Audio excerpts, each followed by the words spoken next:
ರೈತ ಬಾಂಧವರಿಗೆ ನಮಸ್ಕಾರ. ನಾವು ನಮ್ಮ ಹುಡುಗ ಸಾಗರ್ ಅಂದ್ಬಿಟ್ಟು ಗುಡ್ಡೇಟಿ ಇವರು ಬನ್ನಿ ಸರ್ ಈ ಕಡೆ ಬನ್ನಿ. ನಮ್ಮ ನಾಗರಾಜ್ ರೆಡ್ಡಿ ಅಂತ ಜಿಗ್ಲದವರು. ಇವರು ಸುಮಾರು 3-4 ವರ್ಷದಿಂದ ಯೂಸ್ ಮಾಡ್ತಾಯಿದ್ದಾರೆ ನಮ್ಮ MMB ಪ್ರಾಡಕ್ಟ್ಸ್ನ. ಮೊದಲು 1 ಲೀಟ್ರ್ ಇದ್ದಾಗ ಯೂಸ್ ಮಾಡ್ತಾಯಿದ್ರು, ಈಗ 5 ಲೀಟ್ರು ಗೇರ್ ಸಿಸ್ಟಮ್ ಬಂದ ಮೇಲೂ ಯೂಸ್ ಮಾಡ್ತಾಯಿದ್ದಾರೆ. ಸರ್ ನೀವು ಏನೇನು ಬೆಳೆಗೆ ಯೂಸ್ ಮಾಡ್ತಾಯಿದ್ರಿ ಹೇಳಿ ನೀವು? ನಾವು ಶಾಮಂತಿ, ಕ್ರಿಸಂಥಮು, ಮತ್ತು ಟ್ಯೂಬ್ರೋಸು,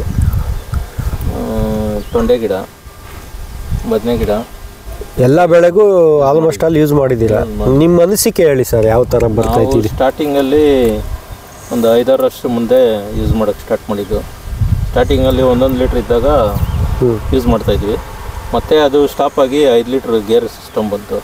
ಆಮೇಲೆ ಬಂದಾದ್ಮೇಲೆ ಅದು ಕಂಟಿನ್ಯೂ ಮಾಡ್ತಾಯಿದ್ವಿ. ಚೆನ್ನಾಗಿ ಬರ್ತಾಯಿದ್ವಿ.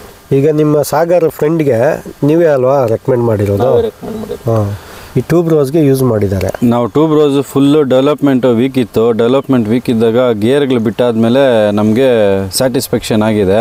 ಸ್ಯಾಟಿಸ್ಫ್ಯಾಕ್ಷನ್ ಆಗಿ ನಮಗೆ ಇವಾಗ ಒಳ್ಳೆ ಪ್ರೊಡಕ್ಷನ್ನು ಬರ್ತಾಯಿದೆ ಗೇರ್ಗಳು ಬಿಟ್ಟ ಮೇಲೆ. ನೋಡಿ, ಈಗ ರೈತರು ಬೆಳೆ ಬೆಳಿಬೇಕು, ಅದು ಚೆನ್ನಾಗಾಗಬೇಕು. ಅದ್ರ ಜೊತೆಗೆ ಭೂಮಿ ಕೂಡ ನೀವು ಕಾಪಾಡಬೇಕು. ಇದು ಇಂಪಾರ್ಟೆಂಟ್. ಇದು ಭೂಮಿ ನಮಗೆ ಎಷ್ಟು ಫಲವತ್ತತೆ ಆಗುತ್ತೋ ಆ ಫಲವತ್ತತೆಯಿಂದ ಮುಂದಿನ ನೀವು ಏನು ಬೆಳೆ ಇಡ್ತೀರೋ ಅದು ಚೆನ್ನಾಗಾಗುತ್ತೆ. ಈಗ ನೀವೇನು ಮಾಡ್ತೀರ, ಗೊಬ್ಬರಗಳು ಯಥೇಚ್ಛವಾಗಿ ಬಳಸ್ತೀರ. ನೀವು ಯಥೇಚ್ಛವಾಗಿ ಬಳಸಿದಾಗ ನಿಮ್ಗೆ ಆಟೋಮೆಟಿಕ್ಲಿ ಈಲ್ಡ್ ಕಡಿಮೆ ಆಗುತ್ತೆ. ಯಾಕಾಗುತ್ತೆ ಅಂದರೆ ರೂಟ್ ಸಿಸ್ಟಮ್ ಹಾಳಾಗುತ್ತೆ. ಇದು ಜೀವಾಣು, ನಾವು ಕೊಡ್ತಾ ಇರೋ ಜೀವಾಣು ಭೂಮಿಗೆ ಬಿಟ್ಟಾಗ ಅದು ಆಟೋಮೆಟಿಕ್ಲಿ ಇರ್ತಕ್ಕಂಥ ರೋಗನ ಕ್ಲಿಯರ್ ಮಾಡುತ್ತೆ. ಭೂಮಿಯಲ್ಲಿ ಇರ್ತಕ್ಕಂಥ ರೋಗನ ಕ್ಲಿಯರ್ ಮಾಡುತ್ತೆ. ಮತ್ತು ಭೂಮಿಯಲ್ಲಿ ನೀವು ಹಾಕಿರ್ತಕ್ಕಂಥ ಗೊಬ್ಬರ ಈಗ 100 kg ಹಾಕಿದ್ರೆ 20 kg ಮಾತ್ರ ಗಿಡಕ್ಕೆ ಸಿಗುತ್ತೆ. ಇನ್ನು 80 kg ಹಂಗೆ ಭೂಮಿಯಲ್ಲಿ ಸಾಲ್ಟಾಗಿ ಉಳಿದು ಬಿಡುತ್ತೆ.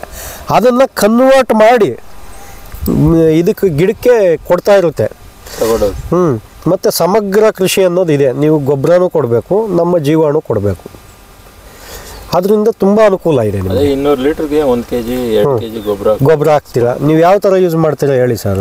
ಅದೇ 200 ಲೀಟ್ರಿಗೆ ಡ್ರಮ್ಗೆ 1 ಕ್ಯಾನು ಬಯೋಗೇರ್ ಹಾಕ್ತೀರಾ. ಮತ್ತೆ ಅದ್ರ ಜೊತೆಗೆ 1-2 kg ಯಾವುದೋ MKPನೋ MAPನೋ 19 ಯಾವುದೋ ಒಂದು ಹಾಕ್ಬಿಟ್ಟು ಮತ್ತೆ ಅದ್ರ ಜೊತೆಗೆ 100 ಗ್ರಾಮ್ ಮೈಕ್ರೋನ್ಯೂಟ್ರಿಯೆಂಟ್ಸ್ ಹಾಕ್ಬಿಟ್ಟು ಬಿಡ್ತೀರಾ ನೀವು. ಸಾಯಿಲ್ ಅಪ್ಲಿಕೇಶನ್ ಇದು ಡ್ರಿಪ್ಪಲ್ಲಿ ಕೊಡ್ತೀರಾ? ಡ್ರಿಪ್ಪಲ್ಲಿ. ಮತ್ತು ವಾರಕ್ಕೆ 1 ಗೇರ್ ಕೊಟ್ಕೊಂಡು ಹೋಗ್ತೀರಾ? 10 ದಿನಕ್ಕೆ ಒಂದೊಂದು ಸರಿ ಕೊಡ್ತಾರೆ. ಈಗ ನಿಮಗೆ 1, 2, 3, 4, 5 ಇದೆಯಲ್ಲ, ಅದು ಕನ್ಫ್ಯೂಸ್ ಇಲ್ಲ ಅಲ್ವಾ ನಿಮಗೆ? ಕನ್ಫ್ಯೂಸ್ ಇಲ್ಲ, ಈಸಿಯಾಗಿ ಬಿಟ್ಕೊಂಡು ಹೋಗ್ಬೋದು. ಮತ್ತು ಇನ್ನೊಂದು ಈ ಟ್ಯೂಬ್ರೋಸ್ ಇದೆಯಲ್ಲ, ಟ್ಯೂಬ್ರೋಸು ತುಂಬ ಬೇರು ಬರುತ್ತೆ ಇದರಲ್ಲಿ. ಅದು ಕೊಳೆಯೋದು ಜಾಸ್ತಿ ಬೇರು. ಆ ಕೊಳೆಯೋ ಬೇರ್ಗೂ ನಿಮಗೆ ಪ್ರೊಟೆಕ್ಷನ್ ಕೊಡುತ್ತೆ. ಕೊಳವೆ ರೋಗ ಬರುತ್ತೆ, ಅದಕ್ಕೂ ಪ್ರೊಟೆಕ್ಷನ್ ಕೊಡುತ್ತೆ. ಮತ್ತು ಇದು ಬರುತ್ತೆ ನೋಡಿ, ಇದು ರೋಗ ತೋರ್ಸಪ್ಪ. ಇದು ನೋಡಿ, ಇದು ಮುಗ್ಗು ರೋಗ. ಇವತ್ತು ಯಾಕೆ ಇಲ್ಲಿ ಬಂದಿದ್ದೀವಿ ಅಂದರೆ ಇವ್ರ ತೋಟದಲ್ಲಿ ಇದೆ, ಮುಗ್ಗು ರೋಗ ಇದೆ, ನಿಮ್ಮ ತೋಟದಲ್ಲಿ ಇದೆ. ಇದಕ್ಕೆ ಸುಪ್ರೀಮ್ ಅಂತ ಬರುತ್ತೆ, ನಮ್ಮದು ಸುಪ್ರೀಮ್ ಸ್ಪೆಷಲ್ ಅಂತ 5 ಲೀಟ್ರ್ ಕ್ಯಾನ್ ಬರುತ್ತೆ. ಅದನ್ನು 200 ಲೀಟ್ರಿಗೆ ಹಾಕಿ ಅದ್ರ ಜೊತೆಲಿ 2 ಅಟ್ಯಾಕ್ ಅಂತ ಬರುತ್ತೆ, ಅದನ್ನು ಹಾಕಿ ನೀವು ಸ್ಪ್ರೇ ಮಾಡಿ, ಚೆನ್ನಾಗಿ ಸ್ಪ್ರೇ ಮಾಡಿ. ಯಾಕೆ ಹೇಳ್ತಾ ಇದೀವಿ ಅಂದರೆ ಇವರು ಯೂಸ್ ಮಾಡಿದ್ದಾರೆ. ನೀವು ಎಷ್ಟು ಟೈಮ್ ಕೊಟ್ಟಿದ್ದೀರಾ ಸುಪ್ರೀಮ್ ಈ ಟ್ಯೂಬ್ರೋಸ್ಗೆ? 2 ಟೈಮ್ಸ್ ಕೊಟ್ಟಿದ್ದೀವಿ. ಕೊಟ್ಟಿದ್ವಿ, ಬೇರೆ ಬೆಳೆಗೆ ಜಾಸ್ತಿ ಕೊಟ್ಟಿದ್ವಿ. ಇದಕ್ಕೆ 2 ಟೈಮ್ ಕೊಟ್ಟಿದ್ದೀರಾ? ಇದಕ್ಕೆ ಈಗ ಕೊಡಿ ನೀವು, ಇವ್ರಿಗೆ ಹೇಳಿ, ಇವ್ರಿಗೆ ಕೊಟ್ಟರೆ ನೋಡಿ ಈ ರೋಗ ಬರೋದಿಲ್ಲ ನಿಮಗೆ. ಸುಪ್ರೀಮು ಪ್ಲಸ್ ಅಟ್ಯಾಕ್, ಇದು ಬ್ಲೈಟ್, ಇದು ಬ್ಯಾಕ್ಟೀರಿಯಲ್ ಬ್ಲೈಟ್. ಇದು ಆ ಥರ ಯೂಸ್ ಮಾಡ್ಕೊಳ್ಬೋದು. ಕೊಸೈಡು, ಫಂಗಿಸೈಡ್, ಫಂಗಿಸೈಡ್ ಹಾಕ್ಬಿಟ್ಟು ಯೂಸ್ ಮಾಡಿದ್ದೀರಾ ನೋಡಿ. ಈ ಥರ ರೈತರು ನಮ್ಮ ಪ್ರಾಡಕ್ಟ್ನ ಸತತವಾಗಿ ಬಳಸಿ ಒಳ್ಳೆ ರಿಸಲ್ಟ್ ಕಂಡುಕೊಂಡಿದ್ದಾರೆ. ಪ್ರತಿಯೊಬ್ಬ ರೈತರು ಅಷ್ಟೇ ಇದನ್ನು ಬಳಸಿ ಒಳ್ಳೆ ಫಲಿತಾಂಶ ಪಡಿಬೋದು. ನಾನು ಏಕೆ ಹೇಳ್ತಾ ಇದ್ದೀನಿ ಅಂದರೆ, ಈಗ ರೈತರು ಸಿಕ್ಕಾಪಟ್ಟೆ ಗೊಬ್ಬರ ಅಂದ್ಬಿಟ್ಟು ಅದಕ್ಕೆ ಅಡಿಕ್ಟ್ ಆಗಿಬಿಟ್ಟಿದ್ದಾರೆ. ಅದನ್ನು ಚೇಂಜ್ ಮಾಡಬೇಕು. ನಾವು ಗೊಬ್ಬರ ಕಡಿಮೆ ಮಾಡಿ ಇದನ್ನು ಕೊಟ್ಕೊಂಡು ಹೋದಾಗ ಸಮಗ್ರ ಪೋಷಕಾಂಶಗಳ ನಿರ್ವಹಣೆ ಮಾಡಿದಾಗ ಪ್ರತಿಯೊಬ್ಬ ರೈತ ನೋಡಿ ಈ ಥರ ಬೆಳಿಬೋದು ಬೆಳೆನ. ಅದರಿಂದ ಇವ್ರದ್ದು ಮೊದಲು ಒಂದು ವಿಡಿಯೋ ಮಾಡಿದ್ವಿ, ಸೇವಂತಿಗೆ 2 years back 4 years back 4 years back ಮಾಡಿದ್ವು. ಆ ಥರ ನೋಡಿ ಇವರು ಆವಾಗಿಂದ ಇವರು ಅಡಿಕ್ಟ್ ಆಗಿಬಿಟ್ಟಿದ್ದಾರೆ ಅದಕ್ಕೆ. ಚೆನ್ನಾಗಿ ಬೆಳೆ ಬೆಳೀತಾ ಇದ್ದಾರೆ, ಒಳ್ಳೆ ಫಲಿತಾಂಶನೂ ಪಡಿತಾ ಇದ್ದಾರೆ ಅಲ್ವಾ. ಆದ್ದರಿಂದ ನಾವು ಬೇರೆಯವ್ರಿಗೂ ರೆಕಮೆಂಡ್ ಮಾಡ್ತಾ ಇದ್ದೀರಾ ನೀವು ಪ್ರಾಡಕ್ಟ್ ಚೆನ್ನಾಗಿಲ್ಲ ಅಂದರೆ ಬೇರೆಯವ್ರಿಗೆಲ್ಲ ಹೇಳಿ ಪ್ರಚಾರನೂ ಮಾಡ್ತಾ ಇದ್ದೀರಾ. ಇದು ಏನಂದರೆ ಒಬ್ಬರಿಂದ ಒಬ್ಬರಿಗೆ ಹರಡಬೇಕಿದು.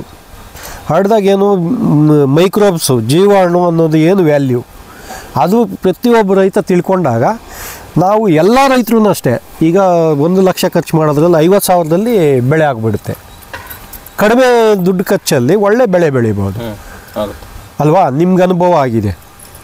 ಅದರಿಂದ ನಾನೇನು ಹೇಳೋದಂದರೆ ಈಗ ರೈತ ಏನು ಮಾಡ್ತಾನೆ, ಬೆಳೆ ಬೆಳಿತಾನೆ, ಫಸಲು ಬರೋ ಟೈಮ್ಗೆ ಎಲ್ಲ ಹೋಗ್ಬಿಡುತ್ತೆ, ಬೆಳೆನೇ ಹೋಗ್ಬಿಡುತ್ತೆ, ಸಿಗಲ್ಲ, ಇಲ್ಲಾಂದರೆ ಏನಾದರೂ ಒಂದು ಇಲ್ಲ ಬೆಳೆನೂ ಕೂಡ ಹೋಗ್ಬಿಡುತ್ತೆ. ಸುಮಾರು ಇದಿದೆ. ಇದು ಆ ಥರ ಇಲ್ಲ, ಇದು ಇನ್ಶೂರೆನ್ಸ್ ಇದ್ದಂಗೆ. ನಮ್ಮ ಪ್ರಾಡಕ್ಟ್ ಯೂಸ್ ಮಾಡೋದ್ರಿಂದ 100% ಬೆಳೆ ಬರುತ್ತೆ, ಪಕ್ಕಾ ಬರುತ್ತೆ ಬೆಳೆ.